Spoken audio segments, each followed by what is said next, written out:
Hello students, मैं Naveen Kumar Rao online video lecture में आपका स्वागत करता हूं। स्टूडेंट्स, आज हम आपको बीएमडब्ल्यू या बीएमसी सब्जेक्ट का पहला चैप्टर आपको बताने जा रहे हैं, जिसमें पहला चैप्टर है सोर्सेज ऑफ एनर्जी। ठीक है, आइए सबसे पहले हम जाने कि एनर्जी होता क्या है, ऊर्जा होता क्या है।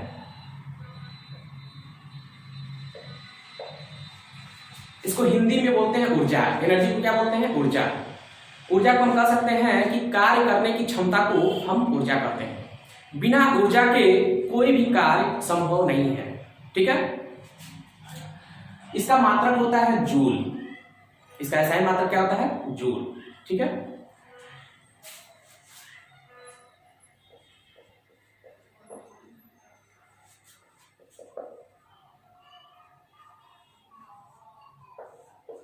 Form of energy. ऊर्जा के कई रूप होते हैं, ये कई रूपों में पाया जाता है। ठीक है, ऊर्जा जो है ना ही उत्पन्न होता है, ना ही इसको हम नष्ट कर सकते हैं। तो ऊर्जा आती कहां से है?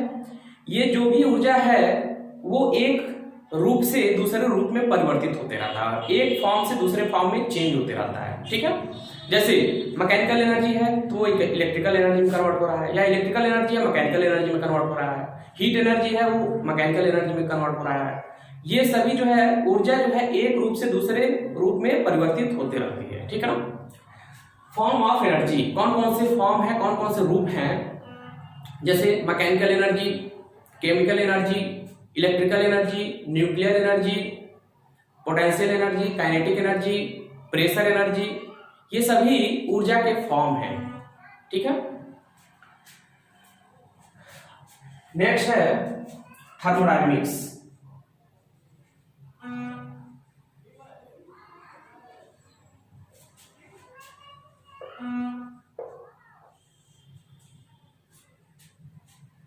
थर्मोडायनेमिक्स, थर्मोडायनेमिक्स का मतलब होता है कि ऊष्मा और कार्य में क्या संबंध है, उसी का हम अध्ययन करते हैं। थर्मोडायनेमिक्स भी दो वर्ड से मिलकर के बना है, थर्मो और डायनेमिक्स। थर्मो का मतलब होता है हीट, डायनेमिक्स का मतलब होता है इट्स मोशन। मतलब कह सकते हैं ऊष्मा तथा या हीट तथा हीट के मोशन के बारे में अध्ययन करना, या हीट एनर्जी का जो भी फॉर्म परिवर्तित हो रहा है उसका हम अध्ययन करते हैं। ठीक है, उसी को बोलते हैं थर्मोडायनेमिक्स, ऊष्मा गतिकी बोलते हैं। ठीक है, इसका 3 नियम होता है। थर्मोडायनेमिक्स के 3 नियम हैं। पहला है जीरोथ लॉ, पहला है जीरोथ लॉ। ठीक है, जीरोथ लॉ क्या होता है, इसका क्या स्टेटमेंट है, ये समझ लीजिए आप लोग। जीरोथ लॉ का स्टेटमेंट यह है कि अगर कोई 3 बॉडी रखा हुआ है, ठीक है, अगर ये कोई 3 बॉडी रखा हुआ है और ये दोनों बॉडी आपस में एक दूसरे से थर्मोडायनेमिक इक्विलिब्रियम में हैं, ठीक है, तो तीसरा बॉडी भी इन दोनों बॉडी के साथ थर्मल इक्विलिब्रियम में होगा। समझ में आया? अगर ये कोई सिस्टम है, उस सिस्टम में कोई 3 बॉडी रखा हुआ है और 3 बॉडी में अगर ये दोनों बॉडी ए बी सी, अगर ए और बी आपस में थर्मल इक्विलिब्रियम में है तो बॉडी सी जो है ए के साथ और बॉडी सी बी के साथ भी थर्मल इक्विलिब्रियम में होगा।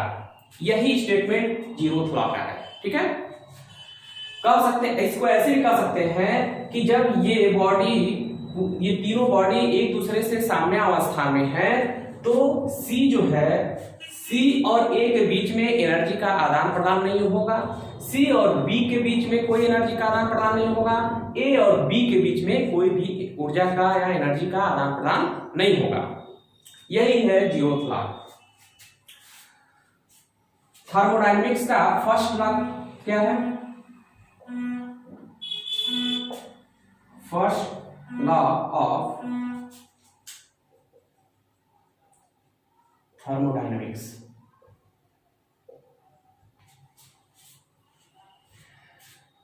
फर्स्ट लॉ जो थर्मोडायनेमिक्स का है ये कहता है energy neither be created nor destroyed, but it can be changed from one form to another form. इसको हम ऐसे भी कह सकते हैं कि ऊर्जा ना ही उत्पन्न किया जा सकता है ना ही नष्ट किया जा सकता है। ऊर्जा जो है एक रूप से दूसरे रूप में बस परिवर्तित होते रहती है। अभी आपको बताया है कि ऊर्जा कभी बनाई नहीं जाती है ना ही इसको नष्ट किया जा सकता है, ये एक फॉर्म से दूसरे फॉर्म में परिवर्तित होते रहते हैं। जैसे अगर एग्जांपल हम लेते हैं फैन का, फैन क्या करता है, इलेक्ट्रिकल एनर्जी को लेता है और उस इलेक्ट्रिकल एनर्जी से फैन रोटेट करने लगता है तो मैकेनिकल एनर्जी में कन्वर्ट हो गया और वो फिर क्या होता है, हवा देता है, मतलब कि विंड एनर्जी में कन्वर्ट हो जा रहा है। ठीक है, एक और एग्जांपल ले लेते हैं आईसी इंजन का। जैसे कोई पेट्रोल इंजन है, डीजल इंजन है। पेट्रोल इंजन या डीजल इंजन में क्या होता है कि केमिकल एनर्जी हीट एनर्जी में जब कन्वर्ट होता है और हीट एनर्जी फिर मैकेनिकल एनर्जी में कन्वर्ट होता है। तो यहाँ पर एनर्जी का कन्वर्जन होते रहता है, यहाँ पर एनर्जी उत्पन्न नहीं होता है और ना ही नष्ट होता है। ठीक है, यही स्टेटमेंट है फर्स्ट लॉ का।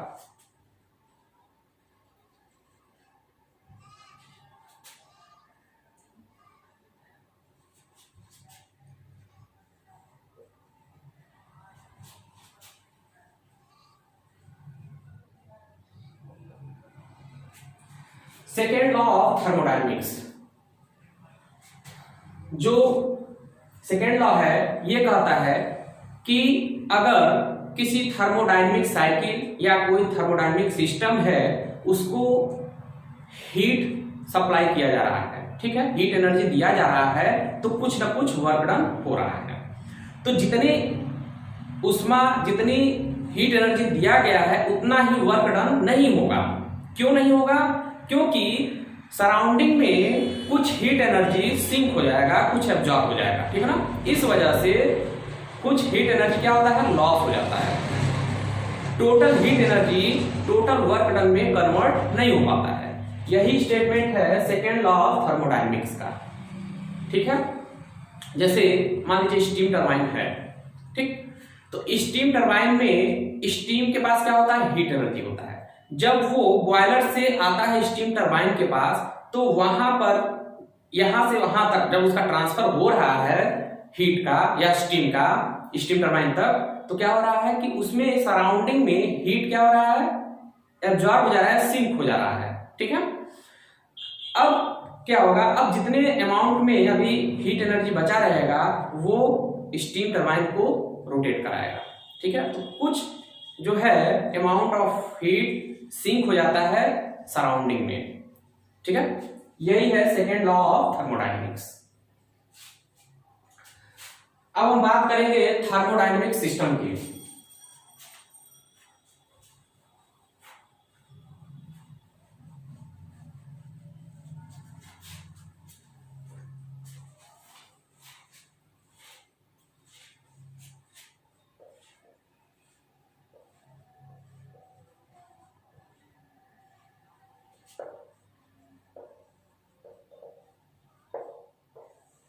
थर्मोडायनेमिक सिस्टम, ठीक है,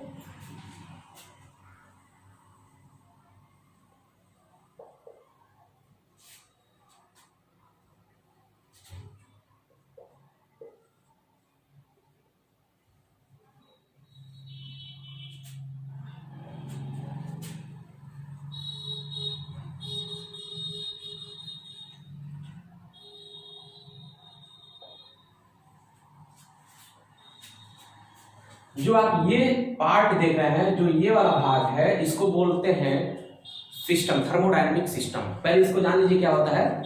थर्मोडायनेमिक सिस्टम या इसको हिंदी में निकाय बोलते हैं। यह एक विशिष्ट क्षेत्र होता है या एक विशिष्ट स्थान होता है जहां पर थर्मोडायनेमिक एक्शन पाई जाती है या ऊष्मागतिकी क्रियाएं पाई जाती हों, उसको बोलते हैं थर्मोडायनेमिक सिस्टम। ठीक है, सराउंडिंग, ये है सराउंडिंग, इसके बाहर, सिस्टम के बाहर जो भी आप रीजन देख रहे हैं वो है सराउंडिंग। ठीक है, और इस लाइन को बोलते हैं बाउंड्री। बाउंड्री क्या करता है, सिस्टम और सराउंडिंग को एक दूसरे से सेपरेट करता है। ठीक है, अब हम आते हैं टाइप ऑफ थर्मोडायनेमिक सिस्टम पे।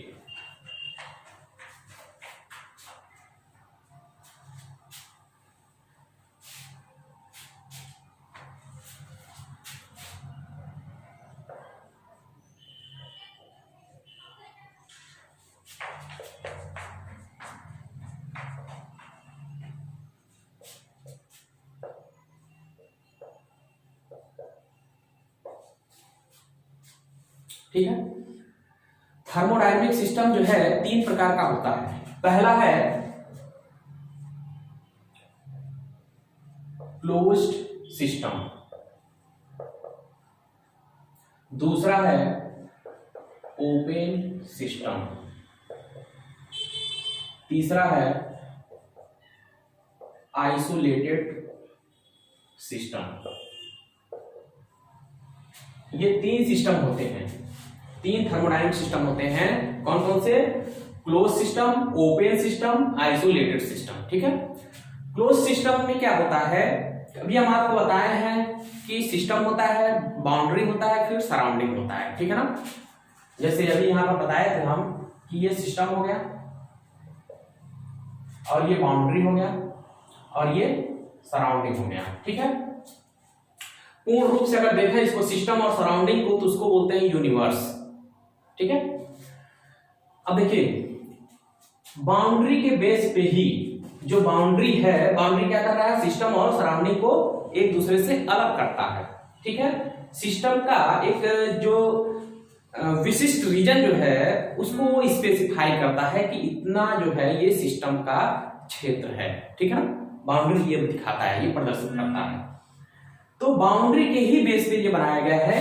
जैसे क्लोज सिस्टम है, क्लोज सिस्टम में मास और एनर्जी, इन तीनों सिस्टम में किसकी बात करेंगे, मास और एनर्जी की। ठीक है ना, क्लोज सिस्टम में क्या होता है कि मास जो है कांस्टेंट होता है, क्लोज सिस्टम में मास कांस्टेंट होता है, एनर्जी जो है बाउंड्री को क्रॉस कर सकता है। जैसे प्रेशर कुकर, उसमें चावल अगर बना रहे हैं आप, तो क्या होता है, जो भी हीट एनर्जी होता है वो निकल जाता है, लेकिन जो चावल रहता है वो उसमें रखा हुआ रहता है।